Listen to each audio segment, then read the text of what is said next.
Hello, welcome to my world of stuff. My name is Paul Mount. I have had some retro post. I wonder what it can be.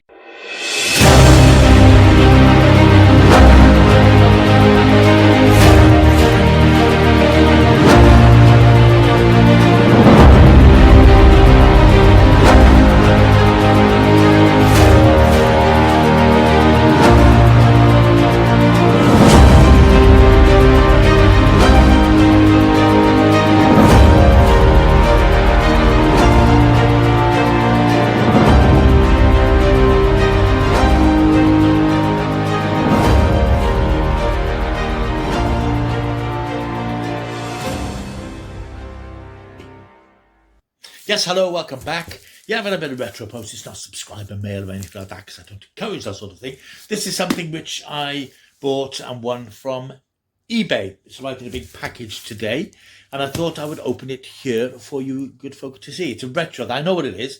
It's a retro item which will appeal to fans of a certain age, hopefully. I got these. Two things I got off eBay for, I think it was $8.99 for the 2 plus postage. And if they're in the condition that they looked as if they were when I bought them, then I shall be a very happy bunny indeed. So without further ado, let's open these babies. I have ready for the task in hand, the murdering scissors. So let's get stuck in, see what we got. Right, well, they've certainly been well packaged. So I'm going to take as much care as I can in opening them. You can see there's black wrapping and thick tape all around them, so they're clearly been well packed up. I mean, you will know from the thumbnail what these are, but as I said, I think that certainly people of my vintage, it's something classic anyways, as you will, I'm talking about this as if you don't know what it is, but as I said, you will have seen the, I'm going to turn it down that way, so when I do open it, I can flick through them with you to see what they are like. I always hate doing this because you never know how close to the paper they are to match you. But no, oh my God, this has been well packaged. The person I bought them from is out there watching this, which is unlikely, I admit. Thank you for packaging them up so well. I have to say that by and large, things that I buy from eBay are very, very well packaged because they are sort of, a lot of them are vintagey things, but these are sort of sentimental more than anything else for me. Really nicely packed up. Let's get them out of the box. Let's get the box to one side. Yeah, pretty good, Nick. These are 2 old Thunderbirds Annuals from the 1960s. I mean, I'm a huge fan of Jerry Anderson stuff, as you can see from the UFO t-shirt I'm sporting today, which I've worn before. But these are annuals. I had these annuals as a kid back in the 60s, but of course, back in those days, you didn't really appreciate them as collector's items, so you'd sort of knock them about a bit. I see that certainly this one, which I think is the earliest of the two, I see the pages are loose, which I don't think the eBay advert actually said, so that's a little bit naughty, but spine is nice and solid, slightly faded. I mean, this is 50 odd years old, so you can't really expect to get a mint condition copy, but I don't think the advert said that the pages were loose. Isn't really something I'm going to be reading very often. Yeah, it is falling apart, unfortunately, but no, that's fine. It's pretty good. Then this, I think, is the annual from the following year. Yes, similarly, the pages are not quite as loose. But anyway, let's have a quick look at them properly. Right, that's the earliest annual. This, I'm thinking, is there a year on it? Well, as I say, I had this back in the day, but like I said, back then with these things, you didn't think in terms of collector's items or saving things. A lot of people did. Yeah, 1967, it's even got an advert at the back for the classic Century TV Century 21 comic again. I used to have these back in the 60s, but never collected them, never kept them. So there on the inside, it's not price clip, which is always good. It's got the image of the 5 Thunderbirds craft. Thunderbirds was my first great Jerry Anderson love, I suppose, really. I was a fan of things like Fireball XL5 and Stingray, but I think Thunderbirds was the one which really fired up my imagination and the imagination imagination of my young school friends at the time. There was a friend of mine who's sadly no longer with us. We had the costumes, the little plastic ray guns and the International Rescue sashes and things. I got a photograph somewhere, but I won't be showing you that. Comic strip there, Terror Beyond the Waves. Really nice artwork.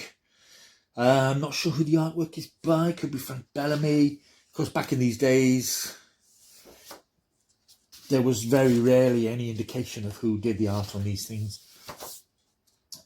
It's very nice art. Then you've got The Secrets of Tracy Island, little feature.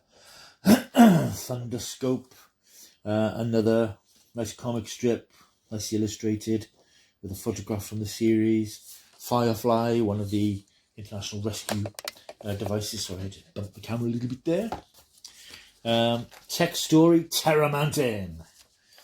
I mean, yeah, see the pages are very loose, but yeah, that's okay. For £9, I'm not going to make a big fuss. Some nice photographic sort of profiles and things. More lovely comic strips. Disaster at Deriba. Nothing worse than a disaster at Deriba. So yeah, it's sort of falling apart. I mean, very much falling apart. But you know, if I paid 20 or 30 quid, I'd be slightly miffed. But you know, it's what you expect. And then I think this is the annual for 1968, I would imagine. In fact, not 66. That's 60. Oh, this could be the first one then. Yeah, could possibly be the first one.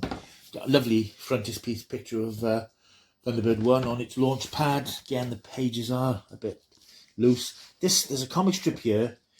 Now I'm seeing it called Ring of Fire. I remember that title, not just as a song by Johnny Cash, but I remember this comic strip, and looking at it now, wow, I can remember this. Good God, yes. Wow. Short story, but only 4 pages, and yet for some reason I remember that story very well. Then a little feature, Could You Pilot Thunderbird 3? Little profile, yeah, this must be the first one.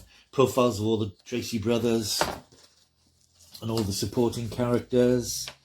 Then Blackmail for Power, another comic strip story. Text story. Again, pages coming loose. The Target, the Alaskan Earthquake. I remember this. Actually, I remember this. This was 1964, I think. There was a huge earthquake in Alaska, and I remember some of these pictures. Wow, it's funny the things that sort of stick in your mind.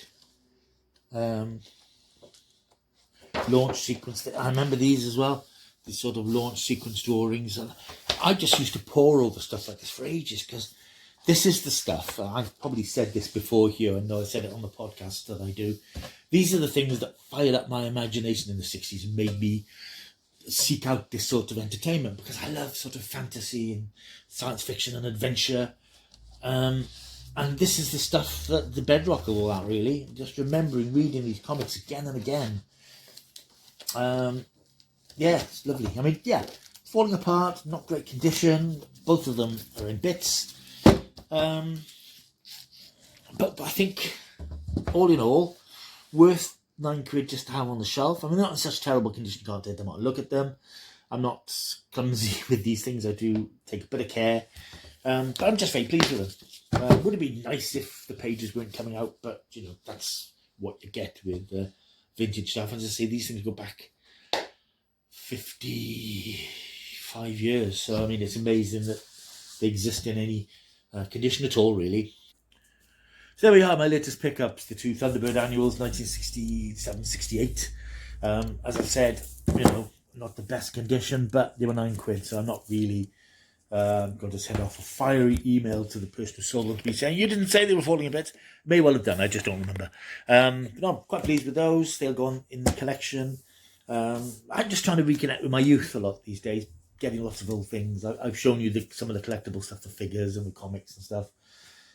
Because the world is a bleak place and getting bleaker, it's nice to sort of remember happier days. And as I said, stuff like this is the core of the things I'm interested in today. Right, I hope you've enjoyed this little video. I will see you very soon. If you're wondering about the fuzz and etc., this is just me being lazy in the new year. Couldn't be bothered to shave, but it came in quite handy because I had a little filming thing to do today, which I had to play a scruff. I think this sort of fitted the bill, but this will probably be coming off in the next few days, so I should be my normal clean shaven, short-haired self hopefully before too long. Right, hope you enjoyed this little video. Like and subscribe, leave a comment. Tell me what you think of those Thunderbirds annuals, if you've got any particular memories of those classic Anderson shows from the 60s, anything else from that era that you can remember. And I will see you very soon, and until I do, you know what they say. Hey, that's right, keep taking the stuff.